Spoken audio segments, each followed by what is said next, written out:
It's an abomination to practice homosexuality.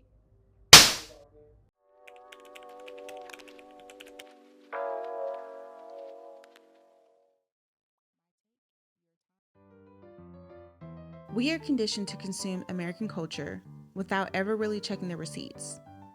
We listen to the rhythm of a lyric, look at a certain tilt of a hat, or mimic a specific style of humor, yet we treat it as if it just appeared, like they floated down from the ether of some accidental mainstream.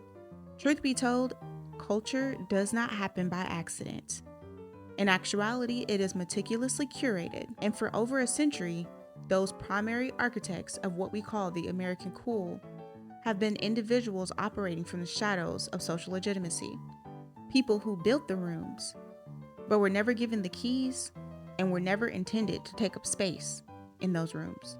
The narrative of American pop culture is almost always told as a straight line, a tidy sequence of visible trends and safe, marketable shifts. But if you look closer, there is a parallel history running beneath the surface. It's a history that functions through proximity, suggestion, and the creative survival of an outsider class. This is the reality of queer influence, and it operates on a profound paradox, a presence that is absolutely foundational to the national identity, yet systematically obscured at its point of origin. Influence, when you're operating from the margins, doesn't ask for permission. It works by stealth. It's a slow, steady accumulation of aesthetics, linguistic codes, and performance styles that eventually become so deeply embedded into the culture that they become indistinguishable from Americana itself. The mechanics of this process are highly predictable. Innovation almost always begins in spaces of absolute necessity, i.e., underground clubs, private spaces, and coded artistic circles.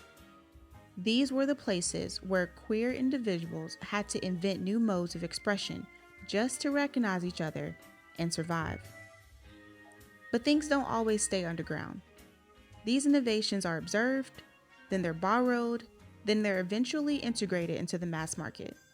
By the time a gesture or phrase reaches peak national popularity, its origin story has been completely scrubbed.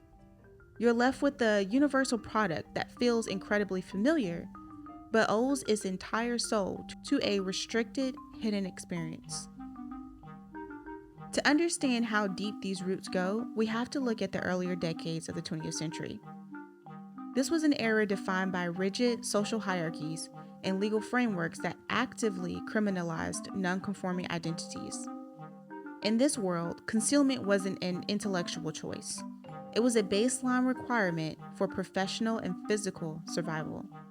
Yet the stage and the early film studios became the primary site for queer labor. These spaces offered a strange kind of sanctuary, a place where performance of otherness could be neatly categorized as art rather than deviance. Before the enforcement of the Hollywood Production Code in 1934, cinema was surprisingly fluid.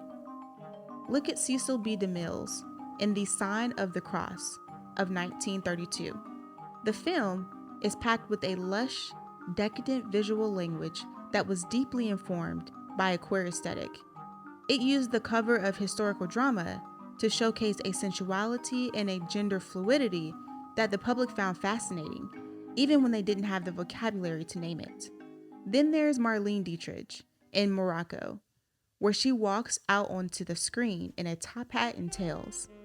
She isn't playing a part, she's introducing America to a radical deconstruction of gender. The sheer sophistication of this moment, the deliberate irony, the effortless glamour, were curated by queer sensibilities. Because these creators were forced to study the mechanics of social performance just to pass as normal in their everyday lives, they became the absolute best at deconstructing and reassembling those performances for the camera. The very template of American glamour were being drawn by the people who society deemed social outlaws. When the axe fell and the Hays Code began strictly censoring film content, visibility became incredibly dangerous. Communication had to become an art of absolute precision. You couldn't say it out loud anymore, so you had to learn how to write it in code.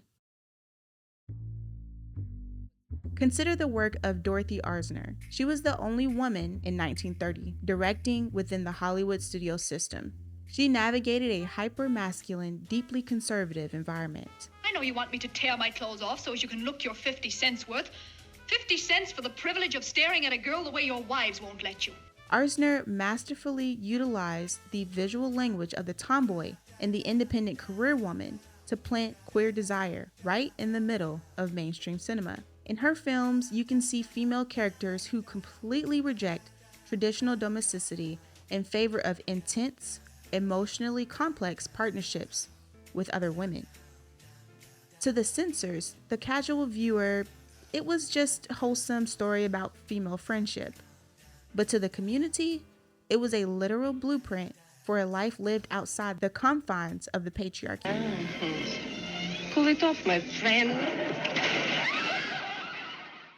This is the double entendre of identity, the unique ability to be fully seen by those who know what to look for, while remaining completely invisible to those who don't. Directors, costume designers, and set decorators utilize lighting, fabric, and the direction of the gaze to infuse scenes with subtextual tension that bypass the censors entirely. And it completely changed how American audiences consume media. The very act of looking for depth and analyzing the hidden meaning behind a character's actions is a direct legacy of this coded era. The queer gaze, which started as a vital survival tool, eventually became a standard mode of modern artistic interpretation. But this influence wasn't just limited to subverting female archetypes. It went straight to the heart of American masculinity. Look at Gene Kelly. When we think of Kelly in films like Anchors Aweigh or Singing in the Rain, we think of a definitive mid-century American leading man, athletic, grounded, relatable. But Kelly's entire contribution to American dance was a deliberate fusion of high art phallic grace and a distinct theatricality that bordered on camp. The musical genre itself was built on a foundation of queer creative labor, from the costuming to the melodic phrasing of the songwriters. Kelly took these sensibilities, wrapped them in an athletic, working-class persona, and made them palatable to the traditional audience. He made the grace, the expressiveness, and the stylized performance of identity acceptable for the American male. The public thought they were watching a pure, unadulterated traditional masculinity, but they were actually participating in a highly stylized aesthetic that was deeply embedded in a queer understanding of performance. To practice homosexuality. It's an abomination. As the 20th century pushed forward, stakes only got higher. The hostility wasn't hidden anymore. It was broadcast nationwide. And when a community is denied safety in open air, the underground becomes an incubator for raw innovation. This is where the story shifts and where the lines of influence begin to lock gears. In the latter half of the century, particularly within Black and Latino queer communities, subcultures like the ballroom scene emerged as highly disciplined engines of cultural production. Ballroom was a space where marginalized individuals could compete, form kinship structures, and perform the wealth, status, and gender perfection that society had locked them out of. And within these specific high-pressure environments, a massive linguistic transformation was taking place. Take the word period. Okay, we're all familiar with this word.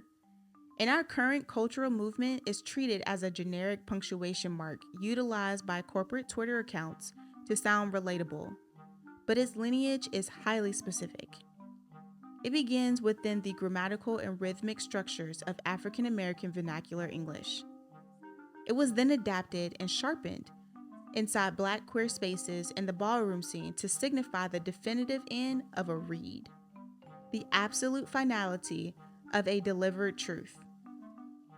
It was a verbal exclamation point forged by people who had to use a language as both a shield and a weapon. This is the point where our narrative hits a major intersection. The Black queer experience did not exist in a vacuum. It was the ultimate merging point between two of the most powerful creative forces in American history: Black vernacular traditions in queer subculture performance. Period. Figures like Little Richard had already proven how potent this combination could be. He was the literal architect of rock and roll, Because they don't like to dress like I do. I like to put it on. bringing the rhythm, the cadence, and the linguistic fire of the Black Pentecostal church into mainstream music. But he delivered it through a hyper-stylized, makeup-wearing, unapologetic queer persona. This sound was a total rapture. The mainstream eagerly devoured the wildness of this music, while completely ignoring the fact that this specific genius was the direct result of a Black queer man navigating a world that demanded his silence. So much so that later in his career, he actually denounced being homosexual. God gave me the victory. I'm not gay now, but I was gay all my life. I believe I was one of the first gay people to come out. But God let me know that he made Adam be with Eve, not Steve. What started with pioneers like Little Richard eventually became a standardized pipeline. Subcultural innovation moves from Black and queer spaces, gets noticed by mainstream cultural scouts, and is systematically stripped of its context to be repackaged as a generic product. Today, the vocabulary of the internet, words like slay, shade, tea, and extra, are constantly mislabeled as Gen Z slang or TikTok lingo. In reality, we are watching the total absorption of a specialized dialect.